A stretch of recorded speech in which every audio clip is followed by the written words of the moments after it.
Hi, I wanted to come talk to you today about this amazing find that I bought. And I also learned a thing about recording on my iPad, which is that if I hit the stop button, I can't start the video again from where I left off. So I'm doing this all over again from scratch. Anyway, this is a collection that I picked up recently that belonged to director Victor Schertzinger. Now, that's him, I believe, on the right in this photo. I'm not sure who the other two actors are. If anybody knows, please tell me. So this set, he was a director at Paramount Pictures. He did Birth of the Blues. He did both of the Road to Rio and Road to Zanzibar with Bing Crosby and Bob Hope. A lot of fun movies from the late 1930s, early 1940s. This, what I'm going to show you today, is just part of a collection. There's so much, I'm going to do it in different videos, that was found in a desk that was auctioned off. That person found this big stack of paper, I guess thought it was worthless, gave it to a neighbor who held on to it for another 15 years, 20 years, and she just sold it to me this week. It's really cool stuff. I don't know how much value it has. It seems to me it's very valuable because what it is a look at movie making in the 1940s. It's pretty cool. So today we're just going to look at one piece of this collection, which was a script. So let me get Victor out of here. And this hardbound book, I know this isn't what scripts normally look like, but this is a director's copy of a script, the script for Birth of the Blues. And it's all annotated up, as you can see on this side, by the assistant director or script girl worked with this script, keeping track of everything the director did while they were filming. And this is how they keep track. Filming a movie is an enormous proposition with so much, and because you don't film in order, you have to keep track of every little detail, like where people were sitting and what outfit they were wearing, and was the shirt buttoned, and did he have a cigar in his hand. So this person annotated a lot of stuff, which is what you do on the opposite side of the page. So the scene is over here, and then the annotations are here on the back of the page before it. And you'll see there's also blue pages in here, because when they change a script, once you've started shooting, you change a page, you change the color. And this is for a very obvious reason. If we're shooting a film and you're still working off the white page of this scene, you're not going to have the same dialogue I have on the blue updated page. So by changing the color, it's easy to keep track that everybody has the update. So instead of saying, did you get the update today? You say, do you have the blue pages? Do you have the pink pages, the yellow pages? And that's how they keep track of a new scene. So this blue page here was an added scene or a change scene that they wanted to add once they started shooting. And Jeff has his foot up here. Jeff does something else.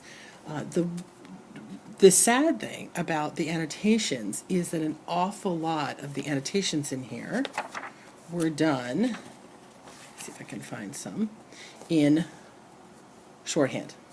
Now, I took shorthand in high school, but I do not remember how to read it. I wasn't even very good. I actually broke my arm during when I was taking shorthand class, so I wasn't able to practice very much, and I'm terrible at it. So I'm not sure if I could read shorthand. Maybe I could figure this out. If any one of you can read shorthand and can tell me what this says, that'd be super, but I have a whole book full of it.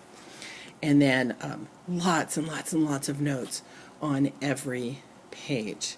And then down the side are these little tabs that tell you, they're all based by location. Pool hall, Jeff's flat, go back here, French Quarter, theater. So they tabbed it out by location, and then across the top are additional tabs to help them see the sections. Those are probably shooting days, the letters across the top. And so let's take a look at a few more things. Medium shot. So we're keeping track. Oh, here we go. Look, now this is Birth of the Blues. So it's a musical, and here's the page where they were singing the song By the Light of the Silvery Moon. If you're a Lucy fan, you'll probably remember that song. By the light of the silvery moon, I want to spoon to my high owl croon love's tune. It's a song a lot of old barbershop quartets still sing, and it's got great dialogue in it, like I want a spoon. Does anybody say that anymore? And then on this side, again, tons and tons of notes. Here's something about the piano. Sometimes I see there's little sketches where everybody was sitting in a scene. I wish I could read it better. Let's take a little bit for, oh, that one says Special Effects Department. Wow, this is 1941. So they probably filmed it in 1940. And they had a Special Effects Department working on this movie. Louis' dance routine. Some of the pages are really crumbling. It's sad. Here's another song. Cuddle Up a Little Closer. Lovey Mine. Another great old tune. Oh, that reminds me. Victor Schertzinger, who directed this movie, started out in Hollywood as a composer. And he wrote a lot of music. I think he wrote a lot of incidental music that is apparently still being used at Paramount today, because I saw on his IMDb a Star Trek notation. So presumably he wrote a piece of music that was used in the Star Trek movie. That's really funny. No broom for Phoebe. Anyway, it's a superscript. In the back, let me get all the way back here, no clarinet, are some costume sheets. Oops, they're in here somewhere. Let's see if I can find them. Costume sheets. Here we go. These are costume pages that show you. I'm sorry, I'm flipping really fast to try to get to the front ones, because there's some in the front of the script too. Oh, I can't find them. Of course, when I looked earlier, we found, oh, here's one that isn't filled in yet. Here we go.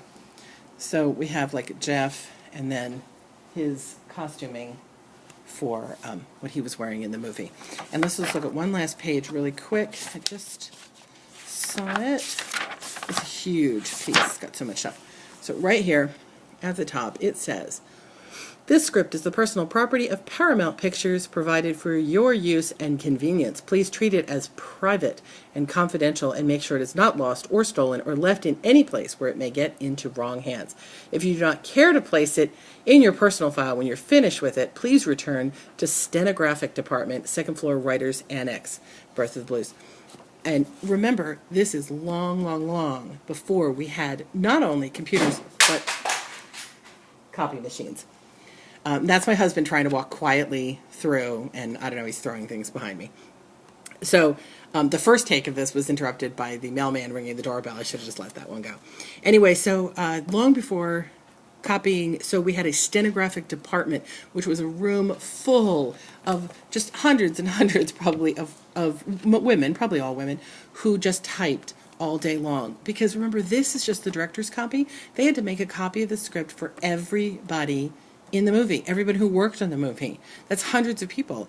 And every one of them had to have a hand-typed script, or carbon copy, anyway, of the script. So a lot of typing was going on. So anyway, he obviously kept it for his personal collection, and now I have it, which is really cool. So here's Victor again, directing away on a movie. So that's the first part. The rest of what I have are all kinds of letters. This man was a hoot. Wait till you hear some of the letters he wrote to Bing Crosby, and Bing Crosby's son, consoling him on the loss of losing out on a role that he really wanted. So we'll look more at that later. Otherwise, come on over to Boris Basement on eBay, and you can pick up a few items from this collection.